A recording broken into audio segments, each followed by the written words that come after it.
Pledge allegiance to the flag of the United States of America and to the republic for which it stands, one nation, under God, indivisible, with liberty and justice for all.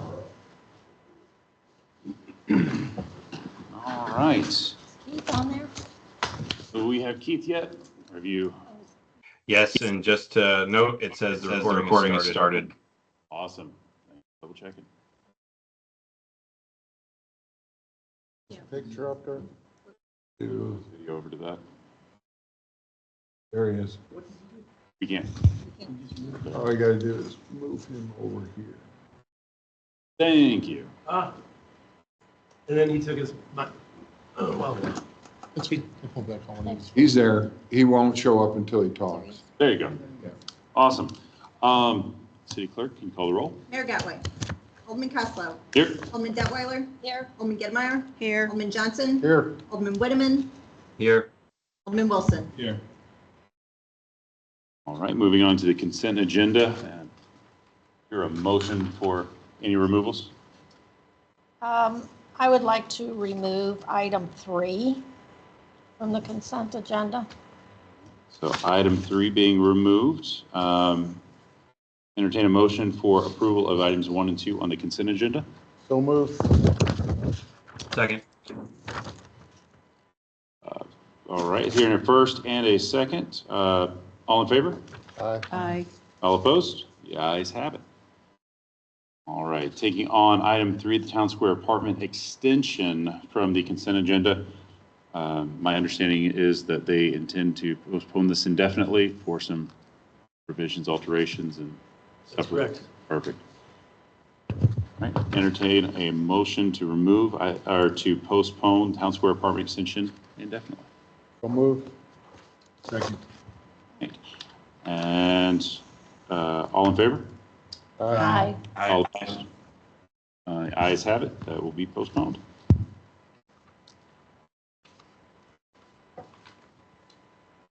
Moving into public comment.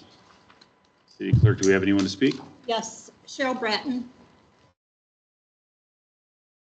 Just for the record, as you're walking up, this is different from the public hearing. We do have 2 public hearing items. This is the general public comment. Right. I just did my homework like 5 minutes ago, so. I'm Cheryl Bratton. My husband Larry and I live on Cruden Bay Court in Inverness subdivision. On September 4th, you'll be casting votes on the proposals listed as new business on tonight's agenda. And while both proposals are listed as new, in truth, the only truly new thing about them is how your vote will impact your legacy as a board member in Dardenne Prairie. Legacies are actions that tremendously impact, encourage, and design pathways for generations to come. Unfortunately, as viewed by St. Charles County residents, this city doesn't have a legacy, but instead it has a reputation. It's the difference between the Kansas City Chiefs as they look to a three-peat through hard work, enthusiasm, and skill, and the Patriots who needed to win by deflating footballs.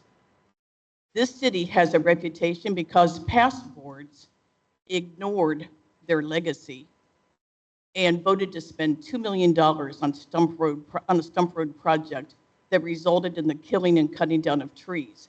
Meanwhile, no money has been spent in Ward 2 to ensure that those residents have walking trails or green space. Some reputations are based on logistics and the fact that they're ignored. This is the truth. Yesterday at 2 o'clock, I had to sit through 21 cars on Ficey Road when I tried to turn left out of the subdivision. Family-friendly apartments, how will that kind of population density impact local schools? Those are the topics that build reputations in cities. They are not the things that create legacies. You have the most unique of opportunities in front of you right now, and that's to create an identity for Dardenne Prairie, unique for St. Charles County. Unique in the way that you stop the overgrowth of and the density of population, and you focus on creating an enclave, if you will, that people want and not what people have been saddled with. In closing, a quote from the movie Groundhog Day. There is no way this winter is ever going to end as long as this groundhog keeps seeing his shadow.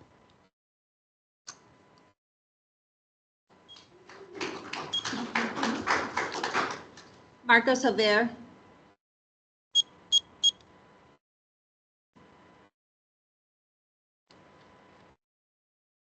Good evening. My name is Marcos Soler, and I live with my dear wife Barbara at 634 Cruden Bay. I want the vote tonight to ensure that the city follows the vision that we have often discussed in order as you base your decisions today.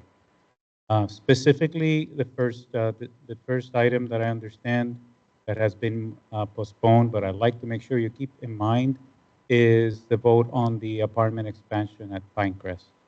Residents have consistently expressed their concerns about number of apartments being constructed in the city and have been advocating for a more sensible, responsible growth in the area. The intersection of Bryan and Feisty is already becoming a traffic nightmare without the additional strain that the Prairie Encore development will bring. More apartments at Pinecrest will only worsen this situation, further straining our infrastructure.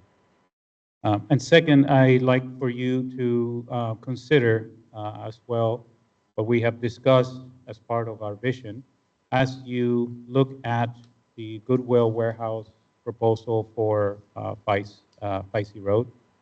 As the mayor has emphasized in the past, the city needs revenue, but this warehouse will not contribute at all to this goal.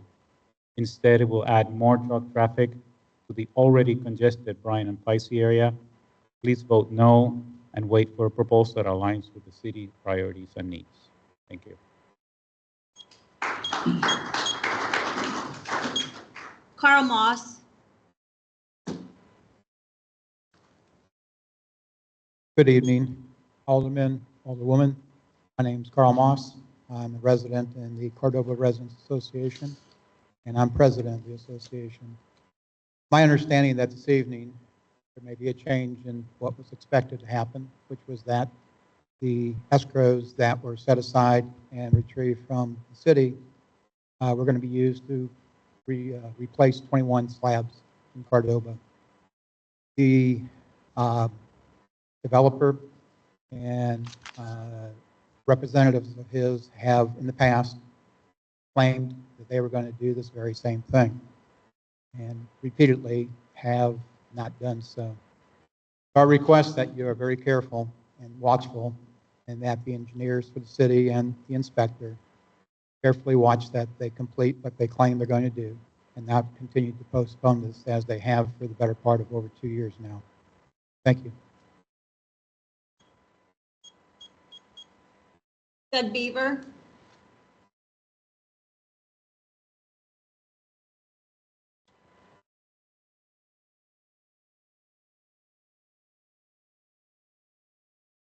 My name is Doug Beaver. I live in Allstace Court in Garden Acres.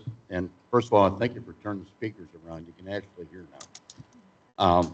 I don't want to beat a dead horse, but the traffic light situation at Bryan and Feisty is just horrible, especially during rush hour traffic. Traffic trying to turn left onto Bryan Road backs up past Stump Road. So there's some way you all could work with Fallon and whoever it is to get the lights synced better in the during a rush hour. You know, so traffic, because I've seen people running the red lights because they're sitting in the line so long. And I do have a question for the board. If the Stump Road project is not finished on time, is there penalties assessed to the contractor? Thank you. Joel King.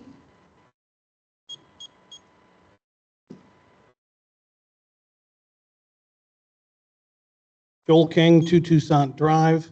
Main things I want to talk about is the Goodwill first. The reason I'm opposed to that for right now is the city, nobody has any idea what the traffic is going to be like at that corner of Feisty and Bryan Road once those apartments come in. You add Goodwill to there prior to those things opening up, I mean, it could be a hell of a lot worse than it is right now, and it's bad, as you've been hearing already. So I would say either table that thing until those apartments are done, which I realize is a long time away, but having that come out first, I think, is a wrong idea. The next thing is about the apartments going up where Tim's Tree Farm is, was, whatever it is. I think we have enough apartments, and I think the people in the city have been here prior, telling everybody, no more apartments. We're tired of them. And I know they can put in for whatever they want, but we can also stand up here and you guys can say, no apartments. And the next thing is, I know some of the city officials came out to 3 All States Court where all the water was running down into this woman's yard and flooding it. And a lot of it, I would think, is from all the concrete, rooftops, everything that are upstream from her coming down. So we're going to be adding more with those apartments there coming down our way. Granted, won't go there. It'll head into the ditch area. And I know the restrictions or the codes say when they're building these streets, you know, certain amount of rain per hour and the runoff. But we're having more of these 2, 3, 4, 5, 6 inches of rain in a matter of a short time, more and more. And I don't think that's being taken into consideration when we're putting so much concrete everywhere. And that's all I got. Thank you.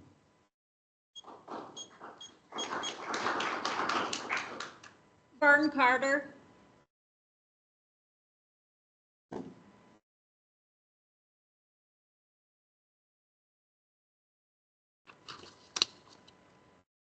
Hello, my name is Vern Carter.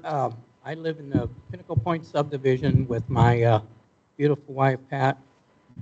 I'm here to talk about not approving the Goodwill location and not approving the apartments near Stump Road and Highway N. Goodwill issue has been rejected previously because of the it's not generating any revenue for the city, and the addition to our critical traffic issues is why it would, so why would it even be brought up again now? The second issue is concerning the apartments. We, the citizens, have made it perfectly clear we do not want more apartments in this area. Both of these projects will add additional traffic problems of an already dangerous intersection area. So please vote no for both of these projects.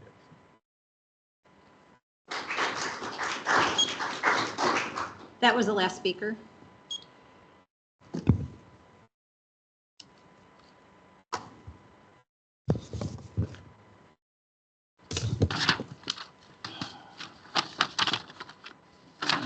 Here's the page.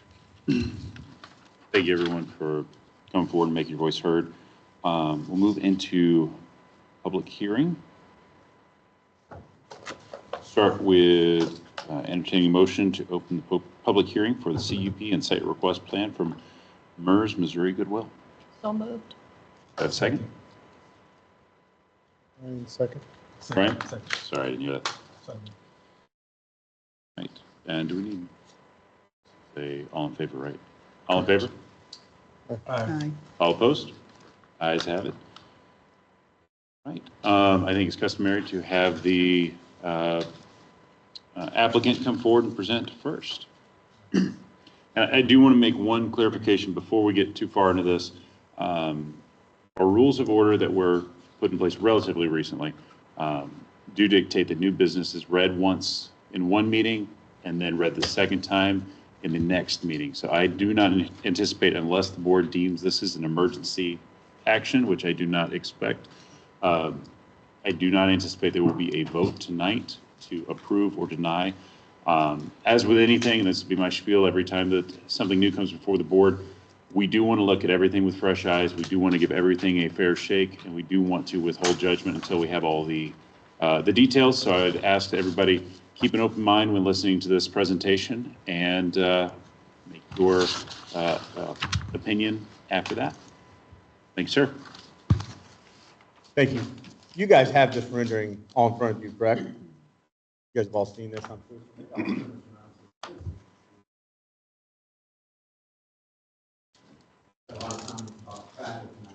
But let me quick start off. My name is Jason Ryback. I work for Goodwill. In addition to working for Goodwill, I live here, Garden Prairie in Ward 1 in Bainbridge, and I've lived here for about 25 years.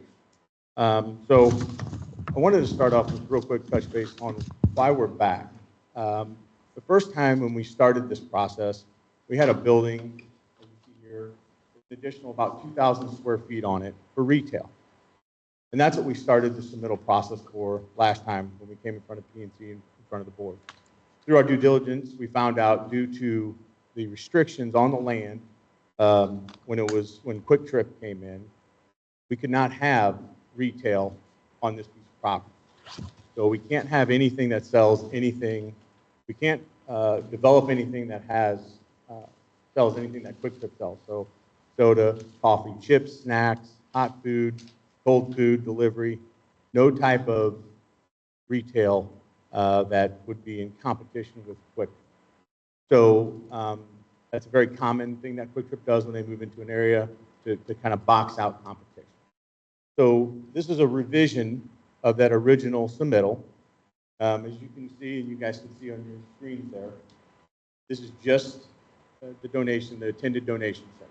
So this is about a 2,300 square foot attended donation center. We'll take donations. There will be no sales there. So that's why we came back. We wanted to resubmit without any confusion, without any we were about halfway through it when we found out we couldn't have retail. So I wanted to be real clear about that. And just so everybody's aware, at no time will there be retail allowed to be. So when you look at what can be developed on a 1 acre piece of land in this area that can't have any in competition with Quick Trip, you're going to look at something like an office space or maybe some small 1,200, 1,500 square foot boxes that can get leased out, rented out. Very similar to the building right behind it that has a 50% vacancy rate right now. So when you're looking at what can go on this piece of property, it's been vacant for 20 years. I would tell you that if you went and built a 5,000 or 6,000 square foot building on this and you tried to lease out 3 or 4 bays, if you were lucky to get $20 a square foot, that would produce about $100,000 a year. There's no developer that's going to come in, buy this land, build a 5,000 or 6,000 square foot building, and try to lease out those bays at maybe $20 a square foot and make $100,000 a year because the cap rate doesn't work. So when we're talking about this piece of land, it's been a vacant piece of land for 20 years. It'll probably be a vacant piece of land if someone isn't willing to come in and develop it, similar to us, that isn't going to have retail. So revenue generating in this corner, there's some discussion around revenue generating. Well, if you put something in here, which you can't, let's say you wanted to put a 7 brew in here, something real exciting and creating a whole bunch of buzz and revenue for the city, would also create what? More traffic. So I think 3 or 4 of the citizens came up and spoke about the traffic concerns that Brian and Faisy wrote. So you're going to develop something here that generates a bunch of tax revenue. It's going to generate traffic also. So I would step back and then say, well, how much traffic is Goodwill going to produce? So in 2019, Garden Prairie hired a company, traffic study, to say how many cars are moving in and around that Bryan and Faisy Road intersection during the PM peak hours. In 2019, that number was 4,000. I would tell you now that that number is probably 5,000, maybe 6,000, 7,000. I don't know what the number is. 2019 and now, so 4 or 5 years. It's significant. Based off of the information that we gather at every one of our donation centers, we gave that information to the traffic study engineer. They increased that number at PM peak hours by 12 cars. So during the peak PM hours, this development is going to increase the traffic pattern by 12 cars. That's 0.005 3% increase to this intersection. So talking a little bit about the traffic, the trucks. I heard there was a comment about trucks coming in and out. This facility will have a maximum of 2 trucks a week. We're projecting it to be 1 truck a week.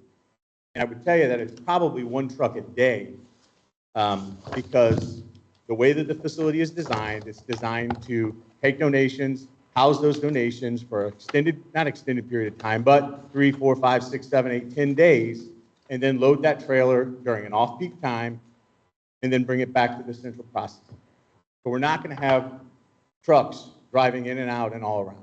Some of the comments that we got back during the last presentation was they were concerned with the size of the trucks. So we modified some of the traffic patterns, some of the truck turning radiuses, dropped it down from a full-size tractor trailer to a small box, a smaller trailer size. And so instead of a 53, it's going to be a little bit shorter trailer, just to make those turns and make sure all of our turns are staying on our property. So we're not impacting, some of those access, ingress, egress points around Quick Trip, around the bank, around the oil change station, or out back towards the towards Stump Road. So again, I wanted to touch on each one of those things is why we're back in front of you today. So real quick, I want to touch base also. The drawings that you have in front of you, the full set of construction documents that you have meet all your codes, all your water quality, all your parking quality, all your traffic requirements, turning radiuses, and they also meet the restrictions of the land that Quick Trip put on it with no retail that's in competition. Skipping down a little bit, I think there's been some discussions around some of the benefits. So Quick Trip, or Goodwill does many things, whether it's an adult high school, whether it's helping folks that have challenges to get work, to get employment, help with training, help with job coaching. We do a multitude of things that many people probably don't even understand what our whole mission side is. So for every dollar that comes into, if you donate a piece of clothing and we sell it for $1, 94 cents of that dollar goes back into our mission side. That is empowering people through work.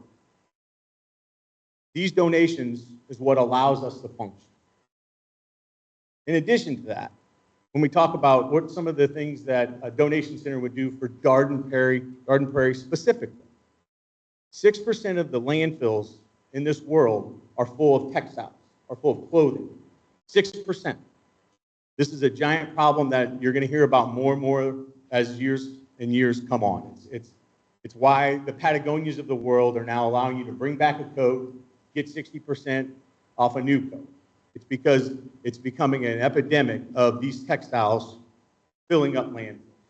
Not to mention the fact that anything else that's donatable, it goes into your trash hopper at your house, goes into the landfill. This attended donation center is going to allow folks to make a donation, quick, easy, convenient, and it's going to come into the hands of Goodwill, which we've been in operation for over 100 years, managing and taking care of donations, and not only in an efficient manner, but in an environmentally friendly manner as well. 97% of everything that's donated into our facilities does not end up in landfills. The 3% that we don't use goes into containers and is shipped overseas. So just wanted to make sure everybody understood, really touch back. The traffic that this is going to generate is by the traffic engineers' information that you have in front of you is 0.003%. It's not even measurable, and that's comparing to 2019 numbers. One other thing I wanted to talk about, and I think they talked about it a little bit in the P&Z meeting. In addition to the fact that we feel like this is a great community endeavor, we are also, because we can't have a retail space on here that we're hoping to have, we have an additional 10,000 square feet on the side of the building.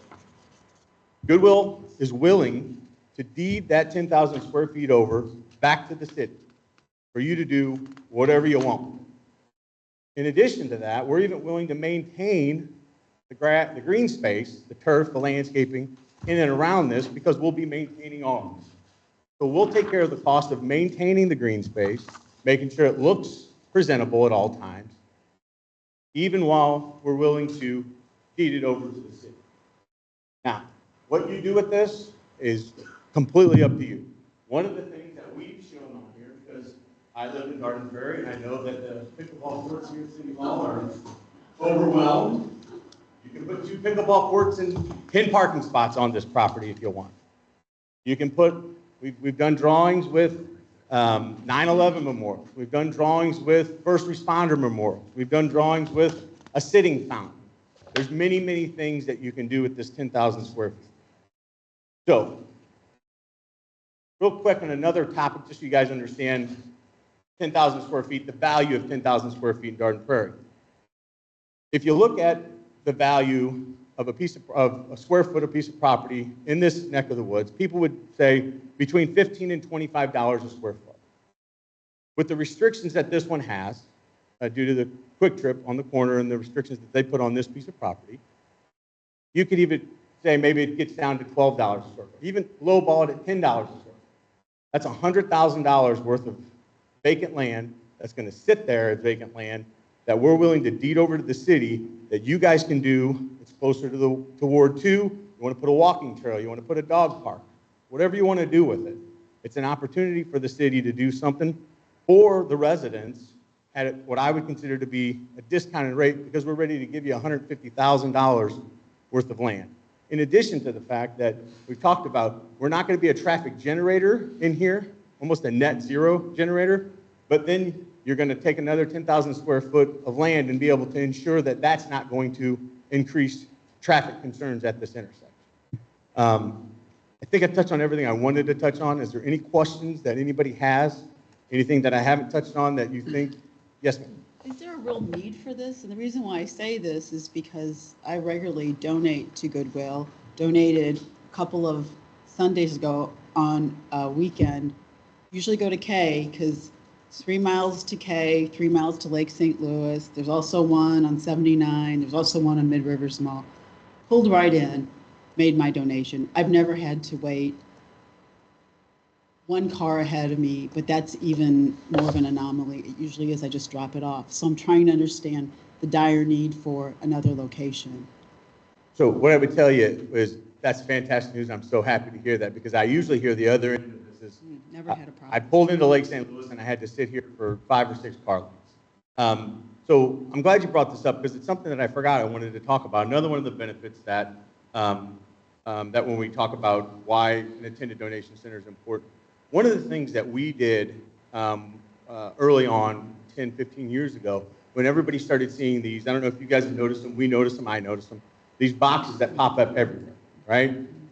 Typically, I say typically, you guys, we are involved in actively researching who owns those, where those clothes end up, and who maintains them and who's approved. About 80% of the time, those boxes are dropped on a parking lot. The landlord or the owner of that property is unaware, doesn't have any knowledge of it. Probably 95% of the time, those drop boxes are a for-profit company, and they take the clothes from those, they package them up to a container, they ship them off and sell them. When they get to where they're selling, this is through a lot of tracking. I was in DC last week on a whole seminar on this.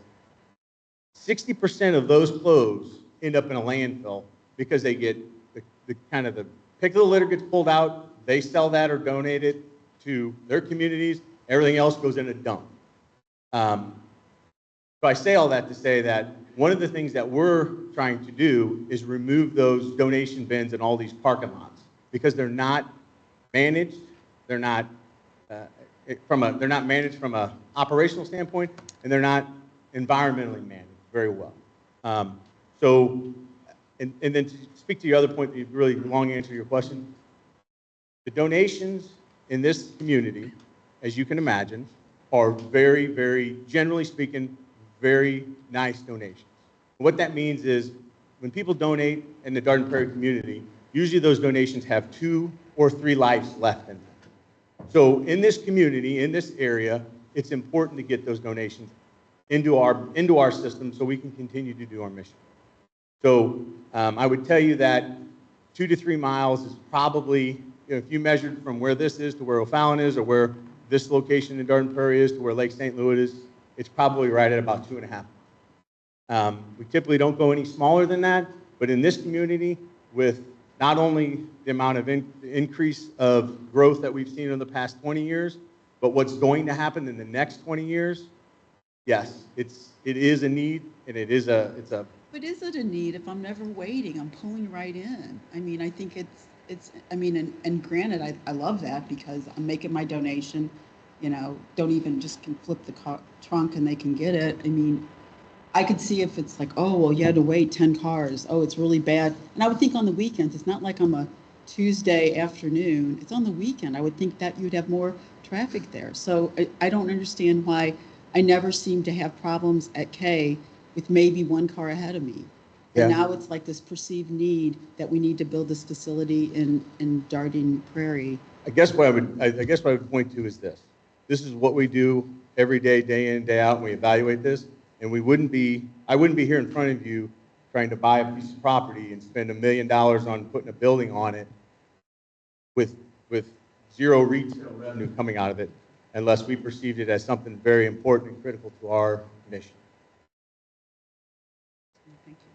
If we don't have donations, we won't be. I understand. I'd have to agree with Laura. I still think there's plenty other places. But talking about the tractor trailer and stuff, and on my diagrams here and all that, that tractor trailer is going to be running on those asphalt paved streets around there. Are they even rated to handle a tractor trailer? And I guess that would go to Tom. Behind Quick Trip and that there, those asphalt property, I mean, I don't know. I would tell you that those are the same streets that the.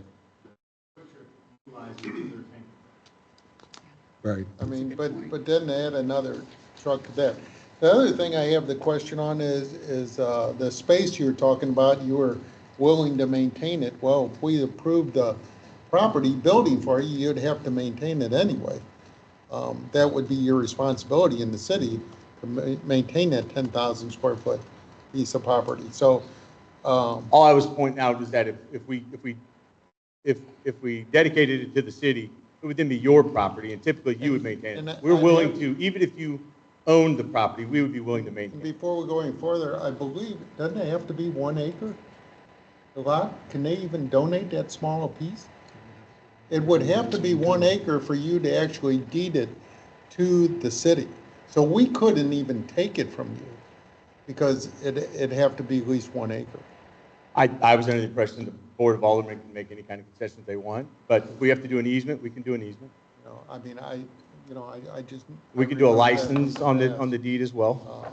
So there's many ways to allow or convey that piece of property into your control, whether it's a license agreement, whether it's an easement, or whether it's a dedication. But if it's under your control, all I was pointing out was that we want to be a partner to the city. We want to be in the city. And we're willing to do these type things to be a part of the community. I mean, like I said, I got nothing against Goodwill. I'm all in favor of Goodwill. I just don't see that there isn't, as Laura spoke, within 3 miles each way you're going, you got a place to drop them off. And I've never had a problem whatsoever either. I'm very, very happy to hear that. That's fantastic. We work very hard at trying to ensure that is exactly what happens. But like I said, we wouldn't be investing $1.5 million into this property if we didn't think it was an important piece of property. And then when the tractor trailer leaves, which way is it going out? It coming back out and going to the right? It can only go to the right? All right, when you come out onto Bryan Road, you mean? On the 50, or it's going to come out around and come out onto Bryan Road? It would come out onto Bryan Road, just like the tanker trucks do from Quick Trip. It would use the same entrance, egress, and ingress points. Clarification, those are not city roads back there, those are private roads, correct? Correct. Correct. In fact, I think they just, if I'm not mistaken, I think they just sealed them earlier this week. They did. One of the concerns that I had heard, and speak to this, after hours donations, keeping clean, keeping people, I worked in a similar, down in Pensacola, I had a similar role at a warehouse that took donations like that. And every morning, the first task was cleaning up everything outside that individuals had rummaged through that was donated to the night. What do you guys plan on for that? So we have, so this question came up last time throughout the kind of P&Z and the Board of Aldermen. So what we've added is basically a drop bin on the back of that building. So when people come up of an evening, they can put things into a bin and they're not left out. So that drop bin going into the building? Yep. We have, if anybody wants to, you guys can go by our North County store at Charbonnier. It used to be old Sears Hardware. You can see is right through the donation drive-through, drive-under. Just past that, there's a big stainless steel area that says donations here after hours. Put them right in. And then inside that, we have that secure. But it works well. We haven't had, as I said, we operate in St. Peter's and in Ellisville. Both of those have been up in operation for a year and a half, 2 years now.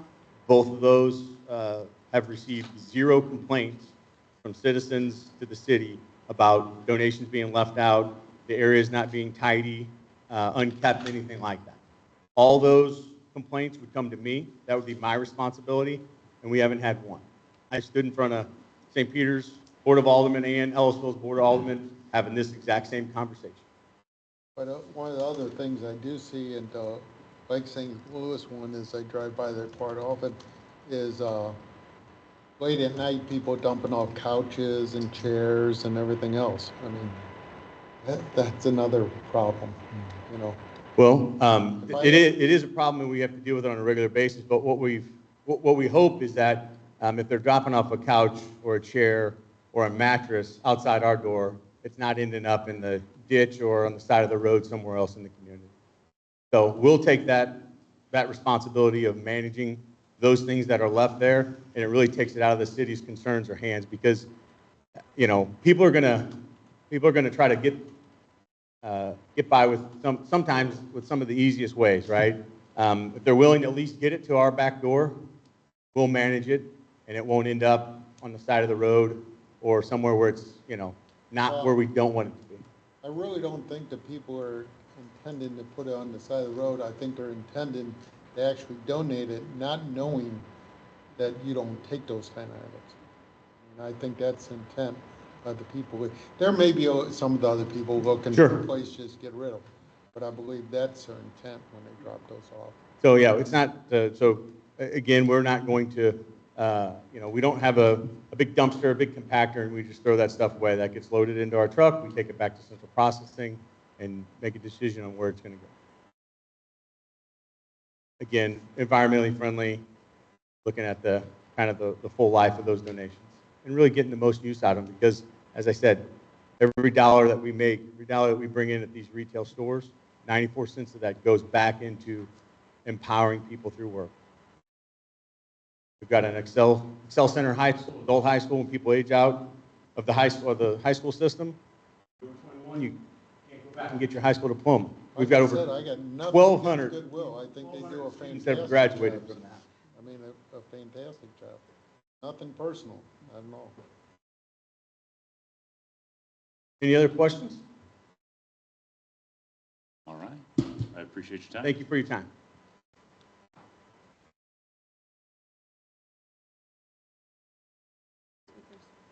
Wants to speak?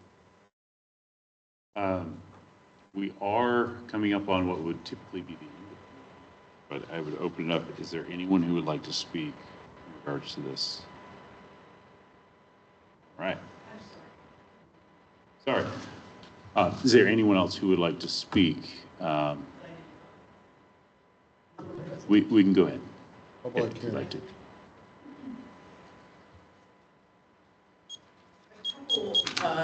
Laura and Ryan both know this story, but on Sunday, my husband and I played golf at St. Peter's, and we're actually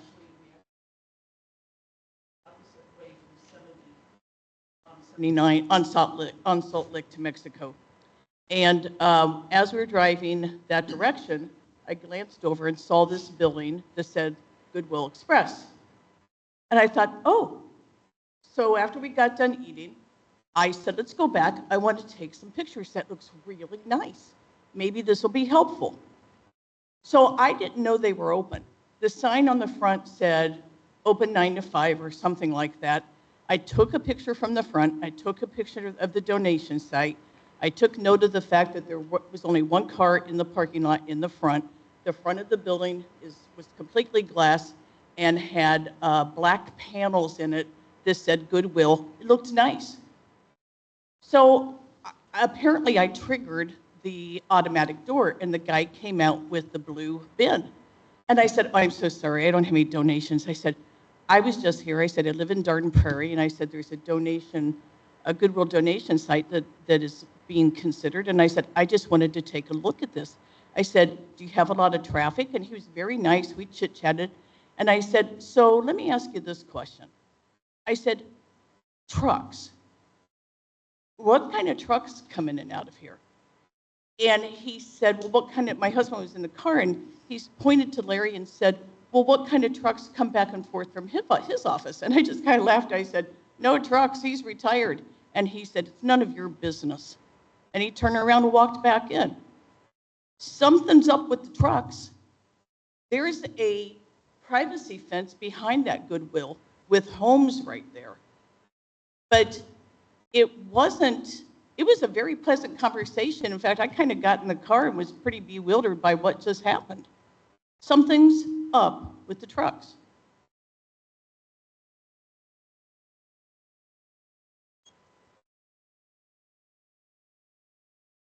All right, do we have any other speakers? Yes.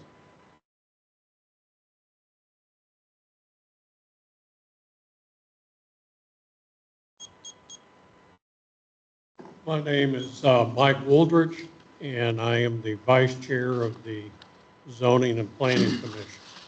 And just real briefly, I don't know what site plan that you received, if it's the same as ours, or if there's some changes made after our meeting. While the Zoning Commission recommended approval of this, there were some conditions. One of which was that the property, or this 10,000 square feet, was not to be given as an easement to the city because the city was going to have to maintain it. And there was never any intent in any of our discussions to take possession of it, just so that you know. Second, here again, if it's the same site plan, somewhere on there it talks about when the trucks are coming and going, and I think it indicates that they're only coming at night, not during the day. So that should alleviate some traffic concerns. I think it's 10 to 5 or 10 to 6, something like that. But the zoning commission, was very much in favor of not having anything to do with that 10,000. Thanks, sir. All right. Anyone else to speak? All right, seeing none, entertain a motion to close the public hearing for the MERS Goodwill site plan. So moved. Second. Good. 2 motions in 1 second, so you got it, Kim? All right. All in favor? Aye. Aye. All opposed? Ayes have it. All right, so we have a full agenda tonight. We entertain a motion to open the public hearing for the PUD area plan request for Pinecrest. So moved. Motion from Carla, second from Mark. All in favor? Aye. All opposed? Ayes have it. That's the 3-story. There you go, in the back.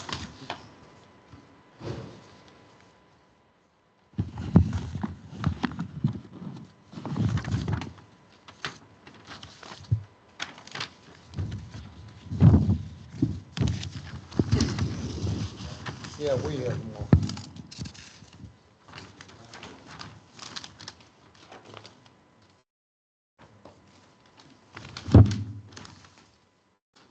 please let me know if you need me to speak up louder. Sometimes my voice goes out. I apologize. It's just part of the role. Generally works best directly behind the microphone. It doesn't do well outside of that very narrow beam. I apologize. Good evening. My name is Charles Wardle. I'm an engineer with Bax Engineering. We would like to bring forward our expansion of the Pinecrest Apartments. This is actually phase 2 and phase 3 of our plan for this piece of property. We are asking for a rezoning from commercial to residential multifamily, and we are asking for 1 PUD to reduce the size of the garage from a 2-car garage to a 4-car garage. This is a 6.61 acre site. We know in the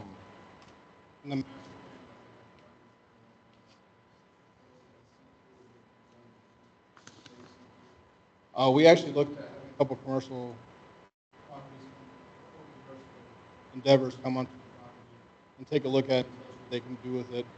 They have a couple different real estate agents. One of the biggest problems that we had is 364 is just too fast. And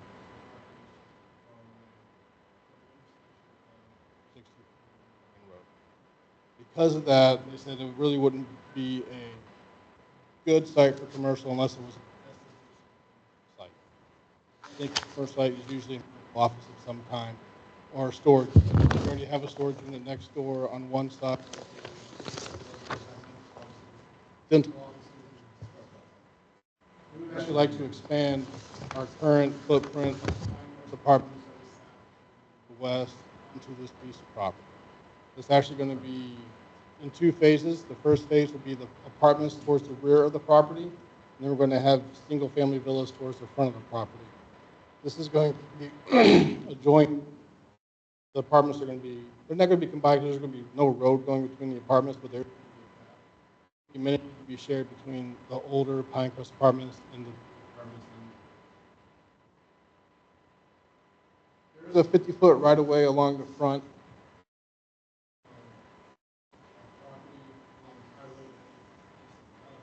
12-foot difference in elevation from highway in where our property actually sits, a 50-foot right-of-way. On the edge of that 50-foot right-of-way, we're going to be planting trees. It's going to be a different size of trees. We're going to have shade trees and evergreens. We're also going to have the villas towards the front of the property, and the apartments in the back. So as you're driving along the property, and actually the apartments are further back onto the piece of property. I know one of the questions one of the members in the audience rose was water, storm runoff that we have. This actually will improve it because we're actually putting a basin towards the back to capture. So we can actually reduce the water. We're going to slow it down in the basin that we have designed on the back. One of the comments that was brought up during the planning and zoning was the hammerhead on the right side of the property. We did talk to the O'Fallon Fire District, and they approved this design because it's less than 150 feet, and they have no problem getting their fire trucks, especially the ladder truck, to go in there and turn around and get in and out of the apartment complex. Hello, I'm Tim Risch. I'm the owner and acting manager of Pinecrest Apartments and Landscaper Stock Shop. I hear what my neighbors are saying, and I appreciate very much what they say, and I hear them loudly. I just want to let you know I've been here since 1968. So when you talk about development and you talk about traffic, I understand exactly what they're saying. I used to ride the bikes up and down Highway N from that location to K and only see 2 cars when I was growing up here. So believe me, I appreciate their concerns. So I just want to say is that with the apartments, I'm just doing the expansion of Pinecrest. When I first wanted to do it, I wanted to make the whole 13 acres that I grew up on apartments. So phase 1 came into phase. Then we started talking, and then Garden Prairie came to me and approached me, what do you think about commercial? I said, yeah, I'll help out Garden Prairie, whatever it takes to generate revenue for the city. I'm all in. But like Charlie was saying, we reached out to a couple people, and it's just not a good location or usage of that property for commercial. So what I decided to do is just put the apartments, because we have a, what, about 14-foot drop. We got a 14-foot drop from the top of the hill where the existing office is now. Put the apartments in the back. You won't be able to see the apartments in the back because, like Charlie says, the villas are going to be in front. No trees in the back property line will be torn out because of the sewer is already on the existing property of Landscaper Stock Shop. So we will tap in there. And plus there's 3 acres between the back property line on Landscaper Stock Shop to Dardine Acres. And there's a big creek that runs through there. So those trees will never be destroyed, never tear down, okay? We're taking out 23 trees. They're probably on the existing counts for the highway or the stump road easement and what's on the property existing now.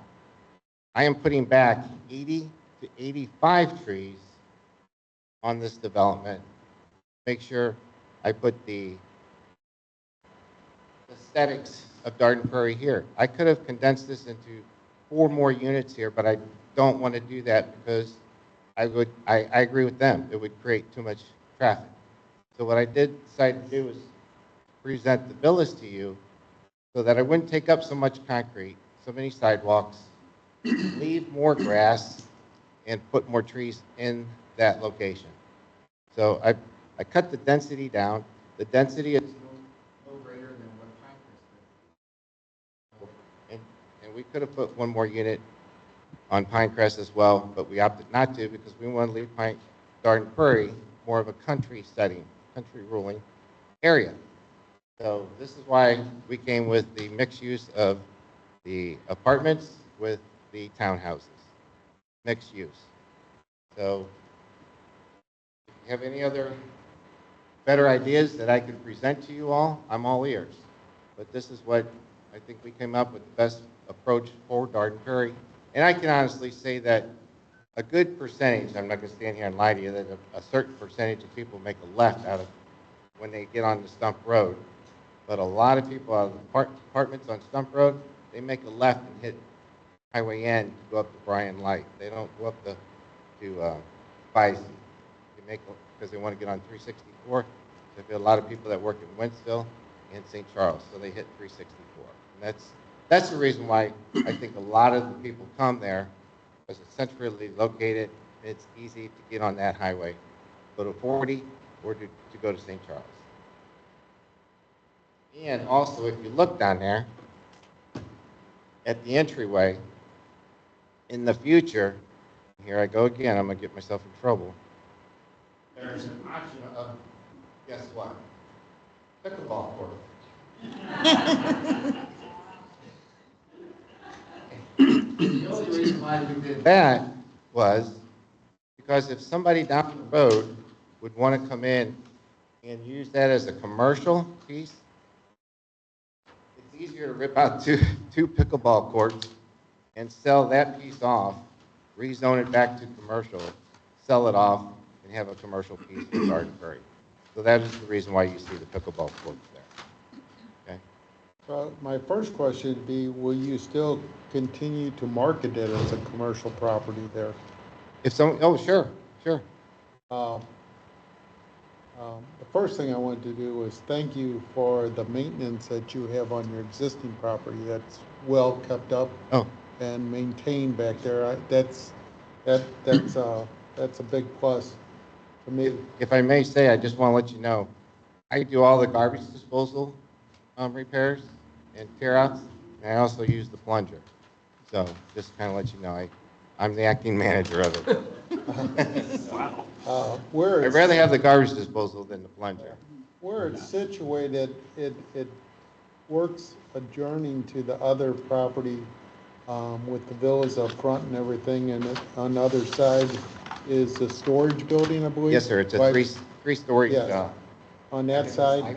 Life center? Or life storage. Life storage. There were 3 people, residents here, that adjoining property was at the planning and zoning, and none of them had an issue with any of it when they were here. The other part I'd like to ask you about is, and we have this situation going on in the city, now is that right away that's up front along Highway N there. Would you maintain that property and cut it, the grass, all the way to the highway? Yes, it belongs to MoDOT. Right. Decides to expand Highway N, at MoDOT though. Because that's a issue that we're working on in the city now, and I'll have a proposal coming soon. So that would be a big request that we maintain that, to give it the good look and everything that is there. One more question, I forgot what I was going to ask. Somebody else got anything? Because I'll think of it in a minute. And I apologize, I don't have that in front of me. Can I see the front of that one? Sure. Where does this, so the power lines are right there, you're gonna come right up to the power lines on the left-hand side, okay.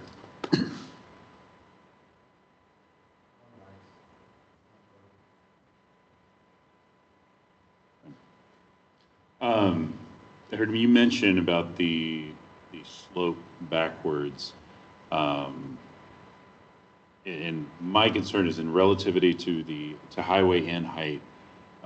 Was it 12 feet in that first 50 feet from the road, or 12 feet slope to the back of the property?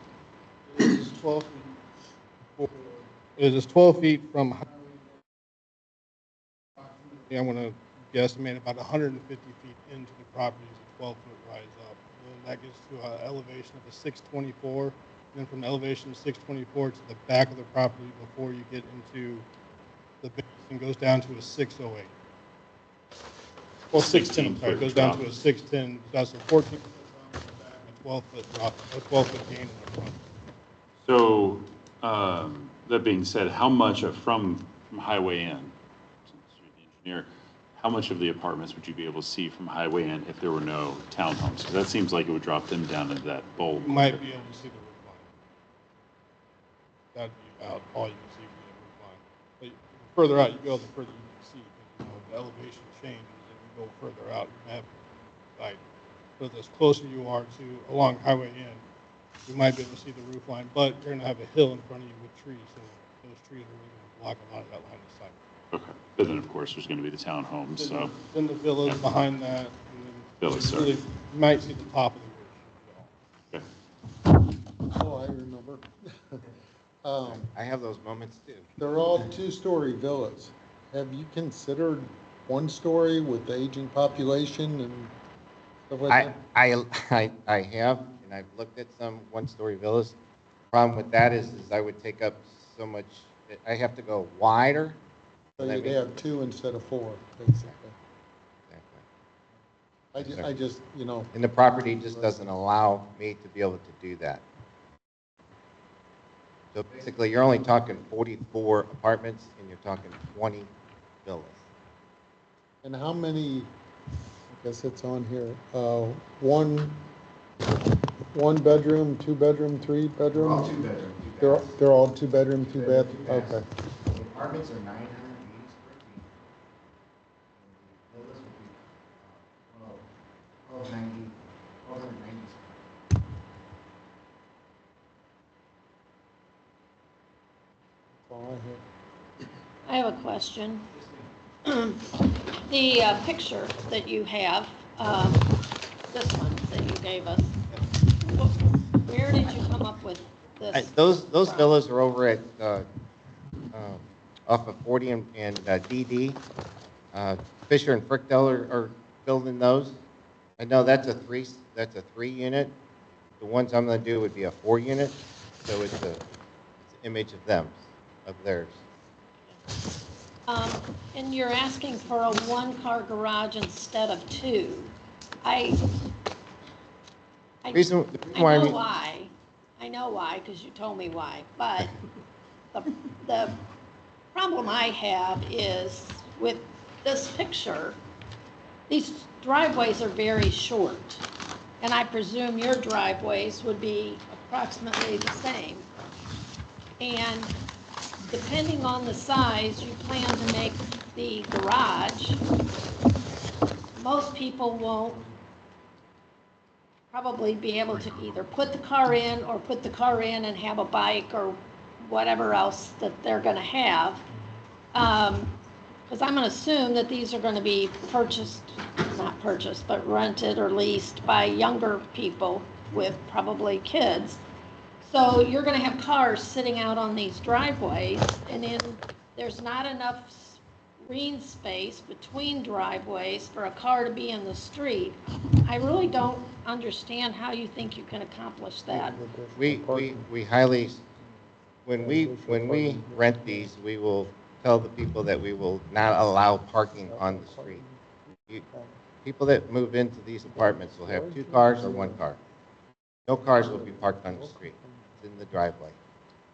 If they are parked in the street, they are towed. The reason why we can do this is this will be a private street, okay? It's not going to be maintained by the city, so there's no expense to the city to maintain snow, repair, cracks. It's a private street, so we'll park on the driveway.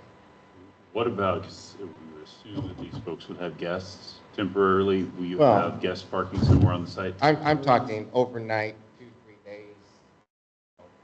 If their teenage son's there, you're going to need to go park over in the parking area in the apartments, and they'll have to walk. I'm sorry, can you repeat that? You said it's a private street and you'll be doing all the shoveling of the snow and all that? Is that Well, hopefully not me, I but. didn't hear that. I was asking the question. My back. Can you Yes, sir. Yes, sir. It's a private street, but we will contract the snow removal out, just the same way as I do with Pinecrest now. Okay. We take care of everything in Pinecrest. It's no burden to the city. They are private streets. So what about the fees? Is it probably just fees on top of that for the residents to take care of? It's all included in the rent. It's all included? Yes, sir. What would the rent of the apartments roughly? The rent of the apartment's going to be about $1,800, give or take. I'm sorry, the villas, I'm sorry, not the apartments. Did I say apartments? Yeah. Okay, there's the villas with the garage is around $1,800. The apartments are about $1,400.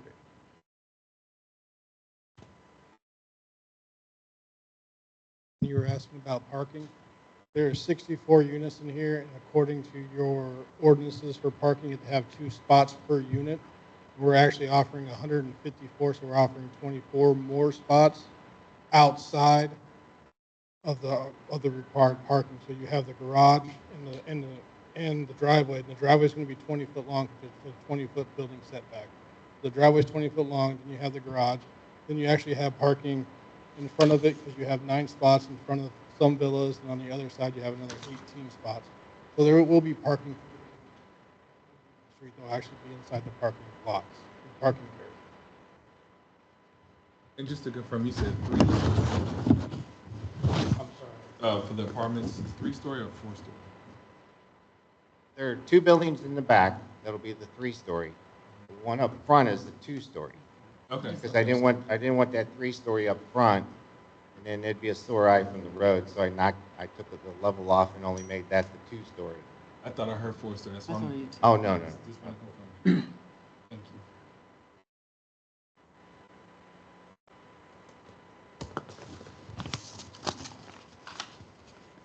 Any other questions? Good. Thank you, sirs. Thank you. All right, and do we have anyone else to speak on this topic? Do we have any, card? Okay. So, from my understanding was that they're saying that the access to this new development will be off of Highway N, that it won't have any access to Stump Road. So there's no plan to put a through street in later on down the road like we've seen with Prairie Encore when they added the Cora Way.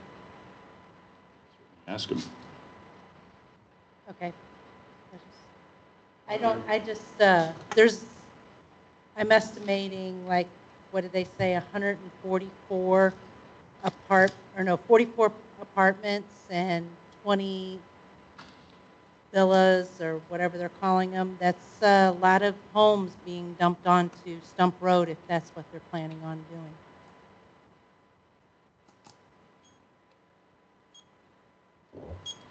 Do we have anyone else to speak? I'll let you wait till the end. I'll answer that question real quick. No, we have no design ever to connect to Stump Road because of the MoDOT actually owns that piece of property there on the corner between Stump Road and Highway N. And you have the electrical lines, and it's never really wise to put a road underneath electrical lines because then if someone has an accident, knocks down a power pole, then everybody loses electricity. So we will never connect to Stump Road. Is there anybody else? Joe? What about connecting to phase one? That's why I said probably better wait till the end because there'll be a lot of. No, we won't be connected. The only thing that connects to phase one will be a sidewalk. The sidewalk from phase two will connect to phase one. Awesome. Mr. King?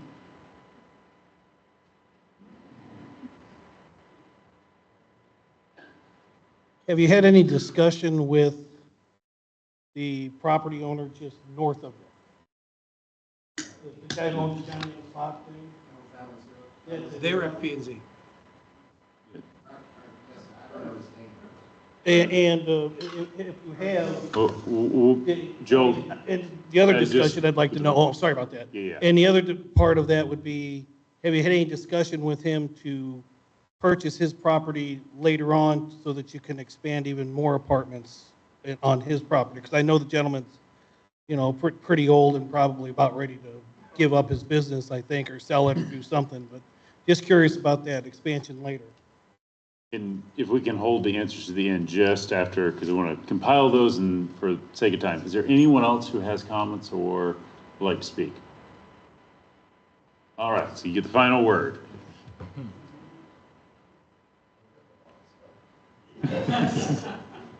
The answer to that question is no. I've talked to, what's the gentleman? Ernst. And I was willing to purchase his property because in the early development stages, that's what they wanted, people were asking me to do, is take that development and circle back behind his place. But with that in mind, I had to have that retention pond back there. So that retention pond keeps me from being able to do that. So his property will have to be just sold off to the 3-acre tract and build a nice home on it. Okay, that retention pond in the corner down at the bottom, that keeps me from ever buying his piece of property and developing it.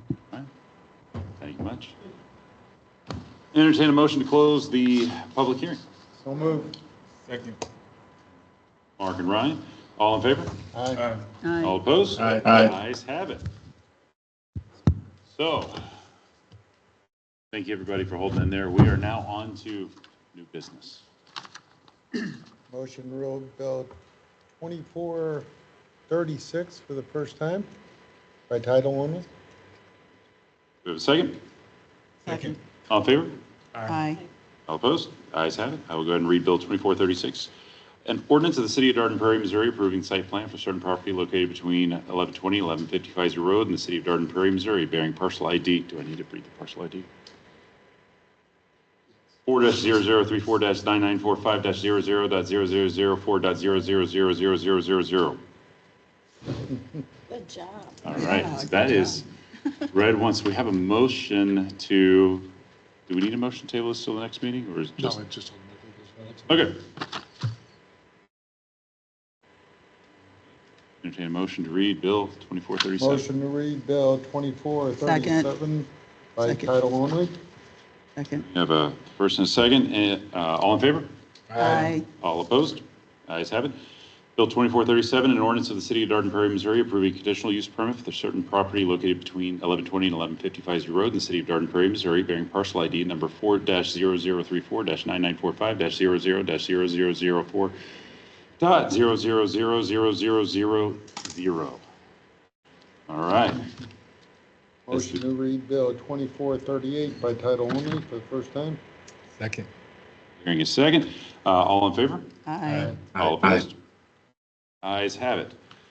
Bill 2438, an ordinance of the City of Dardenne Prairie, Missouri, providing for the rezoning of approximately 6.616 acres of real property from C2 General Commercial District to RM Multiple Family Residential Planned Unit Development and approving an area plan for the same. Motion to read Bill 2439 by title only for the first time. Second. First and a second, all in favor? Aye. All opposed? Ayes have it. Bill 2439, an ordinance of the City of Dardenne Prairie, Missouri, amending Schedule 2 and Title 3 Traffic Code of the Municipal Code regulating stop signs located in the city. That was one we discussed at length in the workshop. Motion to read Bill 2440 for the first time by title only. Second. First and a second, all in favor? Aye. All opposed? Ayes have it. Bill 2440, an ordinance of the City of Dardenne Prairie, Missouri, authorizing the mayor to negotiate and execute a change order with M&H Concrete Contractors Incorporated for the concrete slab removal and replacement work in the Cordova subdivision in the city. Motion to read Bill Would 2440 for the this second. one be administrative? One moment. Yes, Keith? I'm going to Yeah. speak. Motion to read Bill 2440 for the second time due to the fact this administration, and this has been going on for over 2 years to get this completed and done for the residents of the Cordova subdivision. Second. First and second, all in favor? Aye. Aye. Oh, well, hold on.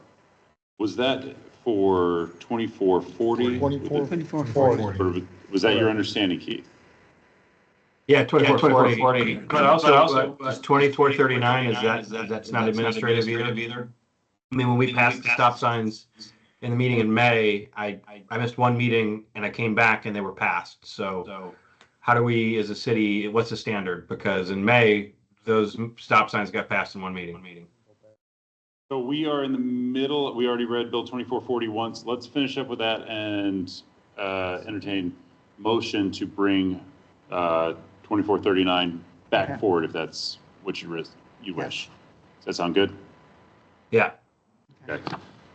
So I have a first and second on Bill 2440, reading for the second time. An ordinance of the City of Dardenne Prairie, Missouri. Wait, did I do an all in favor? All in favor? Aye. All opposed? Hearing none. 2440, an ordinance of the City of Dardenne Prairie, Missouri, authorizing the mayor to negotiate and execute a change order with M&H Concrete Contractors Incorporated for concrete slab removal and replacement work in Cordova subdivision in the city. Hold on, engineer's got a question. Sir. Well, I don't have a question. I have new information related to that project. So I was called out by the representative of the developer, and they now are ready and going to start construction on their own to do those slab replacements, potentially starting Monday. They've already marked the slabs, and I guess the word to use is come to Jesus meeting, I guess they had. And I talked to the mayor by phone, and talked to him about it. And so I just wanted to share that information with the board because this is fresh information.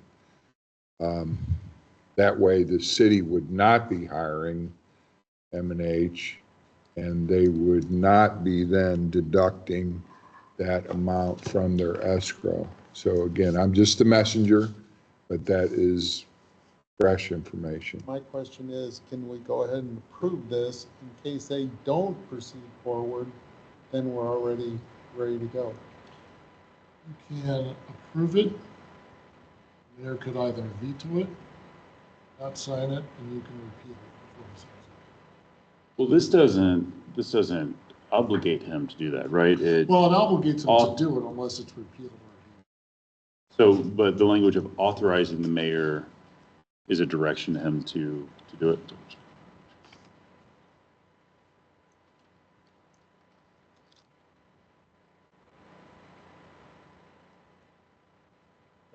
He's going to negotiate, but he still has to go through. so the he's negotiation. authorized and empowered and directed. So, but again, there are ways out of it.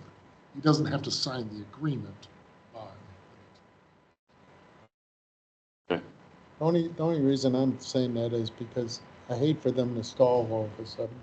It would be a question of going to the next meeting on the 4th, so Yeah. 2 weeks from now. Couldn't we just hold it till the next meeting, and then if they haven't started, which is what Tom is saying they say they're going to do, then we take They action. called me and pulled me out there with a contractor and said, hey, we're gonna, and the other contractor they planned on using is a respected contractor in the area. So, Have there been any other promises like this in the past that have not been come to fruition, to your knowledge? a different subdivision that has? No, specifically the We have developer. not gotten this far. And I've been dealing, and Carl knows, we've been trying to get this done for at least 2 years. So we are to a point. in We are at the commitment that crux. we're not. Okay. And so everyone's point, I believe, is well taken. By the time the next meeting and the reading, they will either have started, I'm told, again, I'm the messenger, I'm told, and if they haven't started or made progress, then potentially then you could move forward with it. Rescind my motion or motion is table? I'd like to make a motion to postpone this to the next meeting. Second? Second. Right. All in favor? Aye. All opposed? The ayes have it. We are tabled for Bill 2440 to the next meeting. Thank you, Mr. Chairman. And I'm not exactly sure how to do this, but make a motion to reconsider Bill 2439. Going back. He wants to go back. So, what I hear is a motion to read Bill 2439 for a second time by title only. Second. Is that what you said, Keith? Yes. You got it. Perfect. All right. All in favor? Aye. All opposed? The ayes have it. An ordinance of the City of Dayton Prairie, Missouri, amending Schedule 2 and Title 3 of Traffic Code of the Municipal Code regulating stop signs located in the city. Discussion or debate? Move for a roll call vote? Second. Hearing a second. I second. Clerk, will you please call the roll? Alderman Detweiler? Aye. Alderman Coslow? Aye. Alderman Wilson? Aye. Alderman Whitteman? Aye. Alderman Gittemeyer? Aye. Alderman Johnson? Aye. Ordinance 2315. 5. All right. So we're on to old business. I'd like to continue this and table this till the next meeting. Motion to postpone. Second. All in favor? Aye. Aye. All opposed? Ayes have it. This is postponed to the next Board of Aldermen meeting. All right, we're on to the last one. Bill 2435. Do I have a motion for a second reading? Bill 2435 Should for second reading by title only? Second. Second. All in favor? Aye. All opposed? Aye. I mean, I'm opposed. I wanted to say, we already read it once. Wouldn't this be the time to have the discussion before you read it for a second time? Yes. The ayes do have it at this point. We can read it for a second time and then have discussion debate without a vote, though. Okay. So from my ears, the ayes have it. An ordinance of the City of Dayton Prairie, Missouri, authorizing city administrator to negotiate and execute an agreement with GoGov Inc. for software subscription services. Discussion or debate? I don't think we've had enough time to go through this and really understand the benefits of this software, nor have we had enough time to look at the current software that's going to be expiring to see what the revision is going to be. And I just think we need to go through this, and we have not had a chance to do that. I agree with Carla, and I also think that the only two that have seen the demo are, I think, the mayor and the former city administrator. And in my, since the last meeting, I did a little bit of research, and I know that it was communicated that this has been 18 months in evaluation. I think it was the number that was given to us. I still have not seen any paperwork or any kind of evaluation artifacts. So I'm a little confused about what got us to this point in this decision. I'd like to understand that better as well. So I will certainly support a motion to postpone this next meeting. Yes. I want to say, like, I look at the GoGo software and I appreciate what it brings to the city and many aspects of it. But before we go to purchase it to this point of not all parties potentially being involved, I want to make sure if we buy it, we don't buy it and then have a widget or a part of the platform that might cost us a small amount more, but add a tremendous amount of benefit to it. So I think that, just to add to what I believe what the rest of the aldermen, the rest of the board are saying is I think that it needs a little bit more looking into, get a little more information from it. But also, I'd want to understand more about the rush with the current contract and some of those things with that, and kind of when that contract ends. And because I do remember in the last meeting, there was discussion about the current contract's ending in December 31st. So what kind of timeline that puts us on for a transition? What's the reality of that? So it's something to discuss further, but as we continue to push it down, kick the can on the road with this, I think that that's something to consider, that there is a timeline based on a contract ending for the other software that we're currently using. Board President. Kim has something. I just want to mention, we did schedule today for September 4th at 10:30 a.m. a demo with MyGov, which is our current contract, and at 1 p.m. that day with GoGov. And all staff will be in attendance. That's excellent. It is excellent. But question, how fast do we have to make a decision on this after that meeting? That's my main question to the board, and also to. I think pretty immediately. Would that mean, I don't know, that day? I just want to confirm that. Don't know the answer. Well, I would suspect it's not a decision, more feedback for the board to consider, correct? I would ask that maybe Kim bring back the minutes to the thing and a report of what the rest of the administration is looking at or feels, and I agree. the board. I think I'd certainly want to sit in on that and watch. Now, question about quorum, if we were attended and we had more than 3 aldermen there and we did not discuss anything, we just watched, would that still be considered a quorum? Thank you, sir. I'll let you know. I didn't hear what he said. He said, we'll talk about it later, Well, which is normally the language of, you're going to go behind the woodshed and I'm going to I'll, take care of you. I mean, I'm willing to bow out. I am certainly not technical, so Mike, I will could sit tell there you, and listen I'll to it. be in You wouldn't know any more about it. Washington that day, So I don't think we have a concern about it then. I mean, Perfect. I would love to be there, but I will not be in time. Awesome. Okay. All right, so I think what I hear is somebody is about to make a motion to postpone this until the next meeting. Motion to postpone to the next meeting. Second. First and second, all in favor? Aye. Aye. All opposed? Hearing none, this is postponed until the next meeting. All right, we are on to officer and staff communications, city attorney, I have nothing. city engineer, Nothing further. alderman. I have something.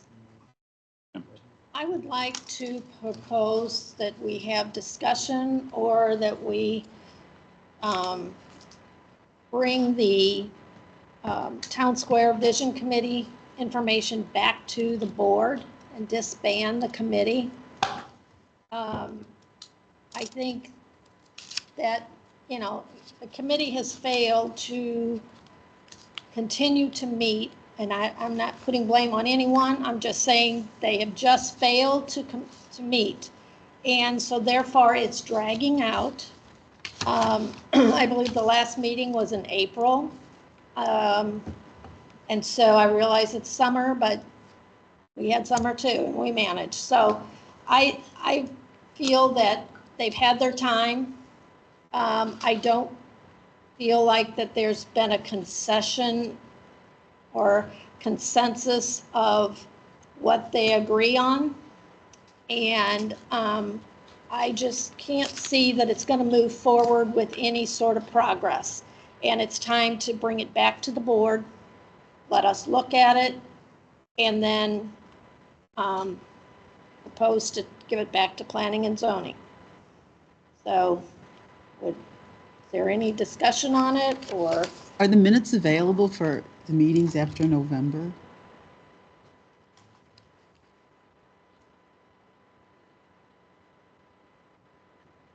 So since this is not on the agenda, it's probably not open for discussion. It's a Okay. big comment to be made. Okay. Appreciate the comment. An RBA for the next meeting is probably the right move Okay, for discussion on the next. okay, you'll get one. Anything else from the Alderman? All right. And the last piece is the mayor. So Keith, I don't know if it looks like he's on mute and he's not able to make his sign off. Do you want to do your sign off, or you want me to? Go ahead. I mean, I can't see everybody, so it's better if somebody that can see the crowd says it. So thanks for remembering.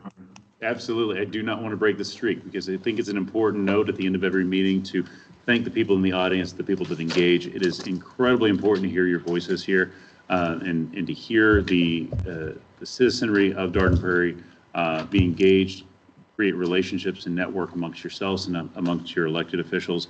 I love this level of government, because it's the level of government that you can walk from your house here, look us in the eye and say, hey, you're making a stupid decision, or hey, I'm right behind you. So please, please, please continue to do that. As always, thank you for our St. Charles County deputies sitting in the back for keeping us safe and watching out for us. We enjoy one of the lowest crime rates here in Garden Prairie and one of the best response times because of their great dedication. So thank you for coming out. And with that, I think we're at the end of our agenda. Motion to adjourn? Second. First and second, all in favor? Aye. And all opposed? Ayes have it. Have a good night, everybody. Do you think those cards are